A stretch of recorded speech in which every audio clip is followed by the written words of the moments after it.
What's up, people of YouTube? F-MAN CRITIC back, and, well, yesterday I reviewed the original Zootopia movie to celebrate the sequel all coming out soon. But, as you guys know, over the nearly decade that it was us to get this sequel, over the years the fans who loved the original Zootopia movie have made their own versions of continuing the story. And, they have made their own spectacular, fan fiction of a continuation of these characters. Some really good, some super infamous. But if I'm being completely honest, I think all of them.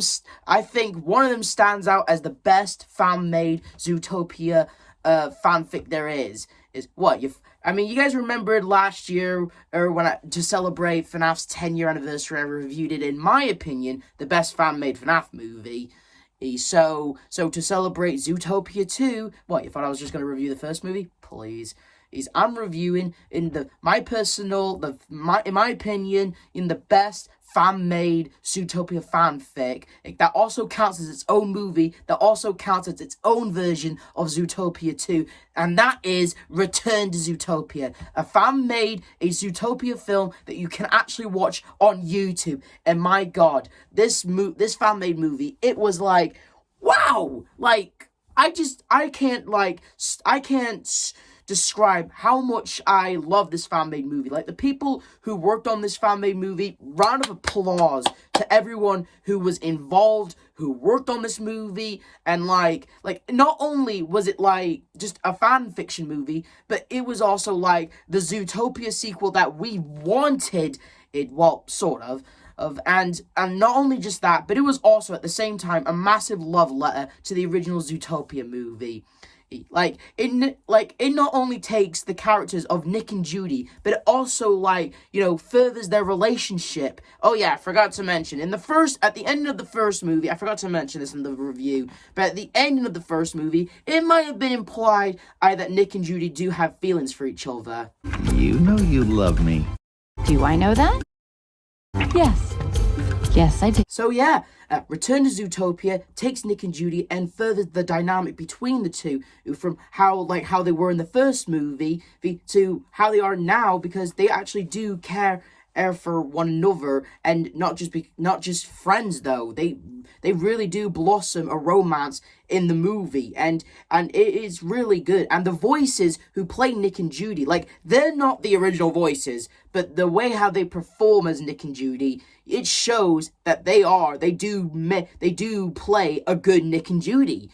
And we get introduced to other new characters like Blanston and Miles Walker. And to tell you the truth, I love this character, Miles Walker. I thought he was very well developed, and his backstory, we'll get into that sooner. And all the other stuff with the characters, I thought it was all good. And so basically, during the whole movie, there's a mystery going on, like the last movie, where an armadillo gets hospitalized because of a break-in, and it's up to Nick and Judy to discover who was the one who did it. And although the animation in this movie, for what it is, I think it's really good for a fan-made film. It's not 3D or like that, but it does get better as the film goes on, and it does. And during its action stuff, the action stuff does actually get really good. And it's not just the animation's really good for what it is.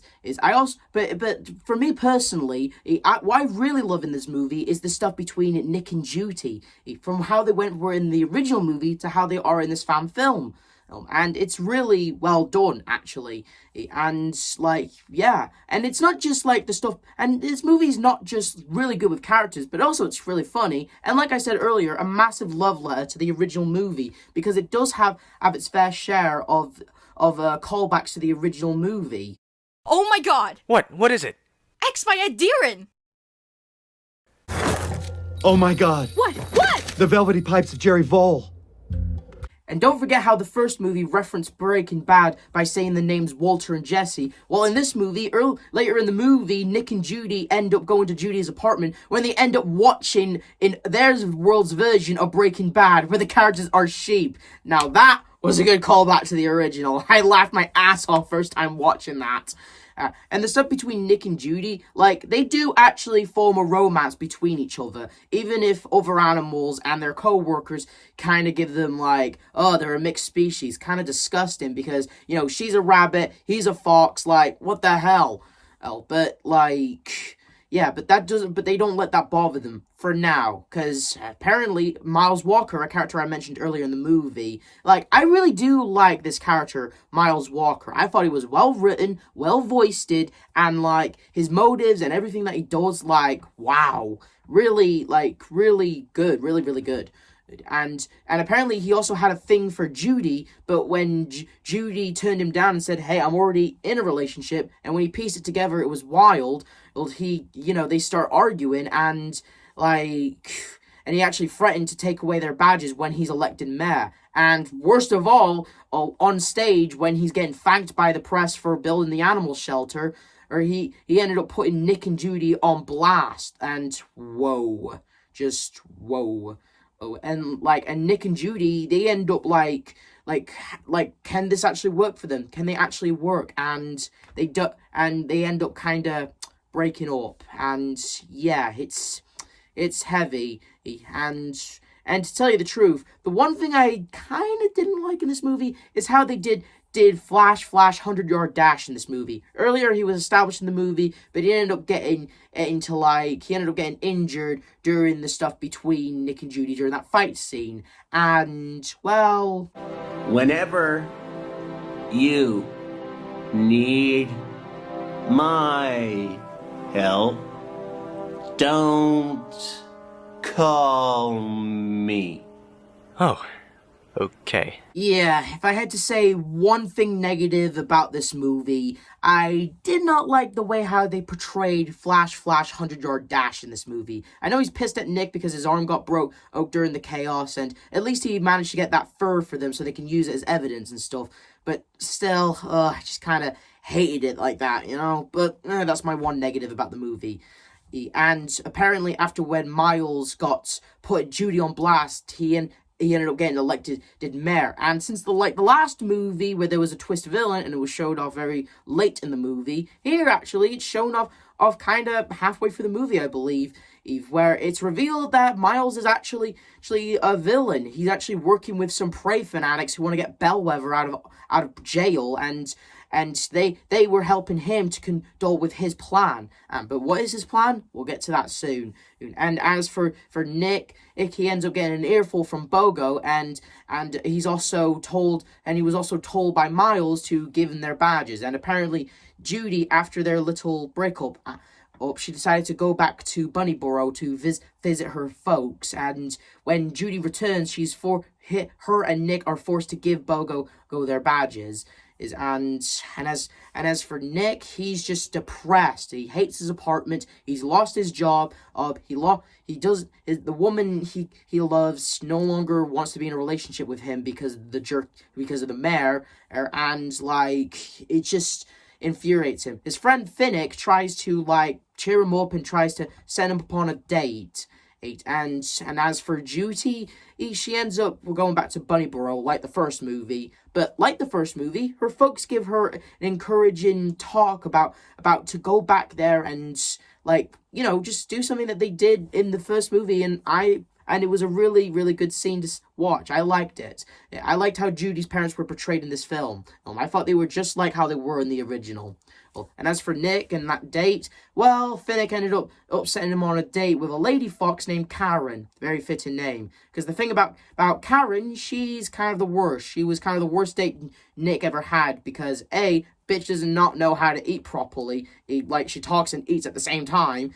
She's kind of self-absorbed and kind of a diva. And she was disrespecting Judy, and so much so it ended up making Nick fall out, and well, date kind of went sideways, and Jude and Karen, she ended up being like, what is there to like about you? But Judy, knowing where Nick was because of Finnick, like she puts Karen in her place and saying that Nick has a good heart. There is so much to like about Nick. And how he is not gonna get belittled or treated like crap by people like her anymore. And they ended up getting back together, and they end up having a day out with Judy's parents, and I honestly thought it was cute, and like there's a scene where Nick is all like, oh, this is a little awkward, but then honestly I found that very funny, and at the same time, kind of cute at the same time. I like it that how, in this movie, Judy's parents are interacting with Nick, because like in the original movie, there was supposed to be there was a deleted scene where Nick and Judy, there was a scene where Judy's parents visit Judy, and they actually jumped to assume that Nick was Judy's boyfriend. It was crazy. But in this fan film, I like how Judy's parents were portrayed in this movie, how at first they were a little, when they found out about Nick and Judy, but they actually came to learn to accept it and actually are cool with it. And as for one of the villains, well, one of the goons in the movie that were trying to stop Nick and Judy, he ends up coming back because, well, Miles ended up killing his friend, and, well, he just wants to double-cross him as a way of avenging his friend. And turns out Miles Walker isn't even his real name. Turns out his real name is Liam Margarine. And the thing about Miles, although I do think Miles is Miles Walker, Liam Margarine, whatever his name is, I think he's a very well-written character. Here's the thing about Miles Walker, or Liam Margarine, and because apparently Liam, when he was a kid, he was abused by his dad. His dad abused him. He hated him. He was a drunk. And he hated the homeless and put all those negative thoughts into his son's head. There's these scenes in the movie where Miles is dreaming about his dad, and it kind of gives us clues about Miles's backstory of what happened to him as a kid. And apparently he burned down his family's farm and was sent to an institution, and where the doctors thought he got better and shaped him. And when he came in, he was Liam Margarine, but when he came out, he was Miles Walker, a better person. But turns out it looks like the doctor didn't exactly help Miles Walker, because Miles Walker, his whole plan was to get elected mayor, and when he was mayor, he was going to release Bellwether out of prison, and for those pray fanatics who want her out of prison, and the homeless shelter he was going to build, it was actually a trap for the homeless. It's because he ended up acquiring night howler flowers and use it as a gas. And when that gas gets released, it's going to turn all the homeless animals in there to make them go crazy and just tear them all to shreds. And my God, it was a crazy plan. Liam, he's a broken man rabbit, or it kind of makes you sympathize with him in some ways. Too bad he's kind of crazy though. And when they try to go confront him, it is honestly a thrilling climax when they go confront onto Miles. It's the action, the grim stuff of it is all there. It all kicks ass. I just love how, the voices are just playing here, because they are really good. They are really playing these roles really, really well. And eventually the climax it's too crazy, and there's a scene in the movie where I think Miles is having a mini meltdown where he sees Judy as himself, and he can't pull the trigger. He can't shoot her. He can't go through with it. And Nick coming towards him, and Miles sees him as his father. Well, it was a real scene. It was emotionally, and just I'm just gonna play it. I can! Miles.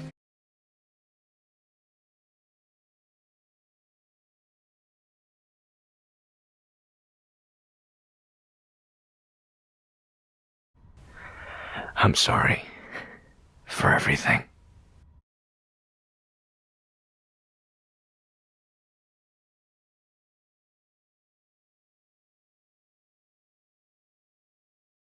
All I have to say is that scene hit me hard. That did. It really, really was. Okay, it really was a really big scene. That was the acting, the music, the facial expressions on Miles's face, and it was just wow. And he ends up getting knocked out, and during the recovery, Bogo apologizes to Nick and Judy, and Miles ends up going to prison, and yeah, that's it. And he offers them their jobs back. But the thing is, Judy, she doesn't want to be a cop anymore, and that's a real shock, that is, because the first, like, in the original movie, her whole end goal was that she wanted to be a police officer. She wanted to make the world a better place. And although, yeah, she quit in the original, well, in this movie, instead of becoming a cop, she becomes a detective with Nick. And she had that dream as a kid, and that's a real thing that happens with all of us. When we're a kid, when we're all children, and we all have dreams that we think we know what we want. We go through them. We think, oh, we're gonna do this, and oh, we're gonna do that. That's our purpose in life. But as we get older, our opinions change. And we don't want to do those things that we thought we wanted to do as kids anymore. Our goals change in life, and they end up.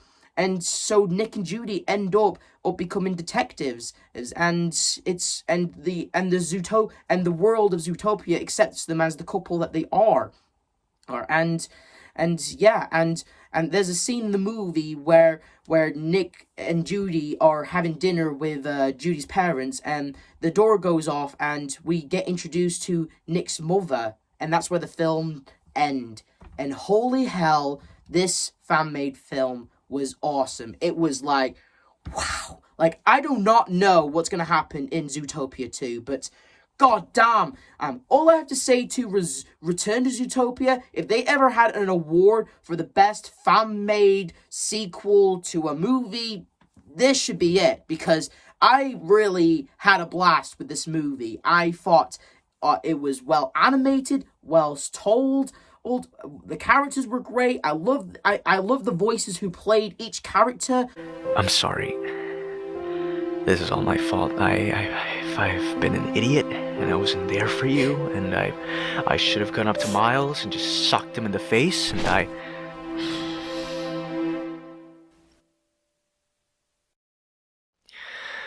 you know I love you. I love you more. Remember when I mentioned about Blanston? Well, although I didn't mention him much in the review, he actually was important to the story. He was actually helping the armadillo who got hospitalized, and turns out he's not even a different creature. Turns out he was wearing a mask, and he was a rabbit, and he was named Jack Savage. Is it Jack Savage? And it's like not just a cool name, that was actually gonna be like the original story for Zootopia, where it was gonna be a spy thriller and the main character was gonna be called Jack Savage. Like, holy shit, that is awesome. That is awesome that they made that character into this movie as a way of referencing what could have been the original story for Zootopia. That is just wow.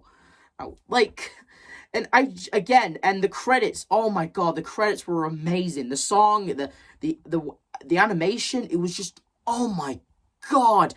I can't praise this fan-made movie enough. It deserves the love, and it deserves, like, all the credit, and it is just so well made. It was so well made for a fan-made Zootopia sequel. And just, it was really awesome. And in case you want to watch it, link is in the description. And yeah, that's all I have to say about this fan-made Zootopia movie. I don't know what's going to happen in Zootopia 2, but I'm honestly hoping the people who made the movie took notes from this fan-made movie. This is the F-Man Critic telling you to like, subscribe, hit notification. I'll see you guys next time. See ya!